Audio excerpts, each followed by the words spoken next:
இன்னைக்கு வந்து எங்க அப்பாவோட ஃப்ரெண்ட் டெட்டோட போட்டை மட்டும் பார்க்க போறோம். வாங்க பார்க்கலாம். இதுதான் ஃப்ரீசர். எங்க மாமா வந்து குளிக்கிற ஃபிஷ், கடல்ல இருந்து குளிக்கிற ஃபிஷ் எல்லாம் இல்லதான் ஸ்டோர் பண்ணி வைப்பாங்க. லேண்ட்ல வந்த உடனே அந்த ஃபிஷ் எல்லாம் எடுத்துருவாங்க. இதுதான் வீலோஸ். இங்கதான் கம்யூனிகேஷன் டிவைஸ் எல்லாம் இருக்கும். இங்க ஸ்லீப்பும் பண்ணலாம்.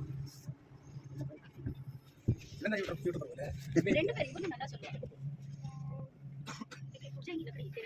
இந்த வாக்கி டாக்கி எல்லாம் இருக்குங்க. இதுதான் குக்கிங் பிளேஸ். இங்க குக் பண்ணுவாங்க. இங்கதான் கொஞ்சம் மசாலா குக்கிங் திங்ஸ் எல்லாம் உள்ள கொஞ்சம் இருக்கும். உள்ள கொஞ்சம் ஸ்டோரேஜ் கூட பண்ணலாம். இங்கதான் மாமா, எங்களோட போட்டு தான் இது. கேப்டன் அவங்களா? கேப்டன் கேப்டனும் நம்ம மாமா தான். இங்கதான் கேப்டன் ஜாக் ஸ்பேரோ. இங்கதான் ஓனர் இந்த போட்டோட. இந்த போட்டே அவங்க கண்ட்ரோல்ல தான் இருக்கு. பட் அவர் எப்பவுமே அவுட் ஆஃப் கண்ட்ரோல்.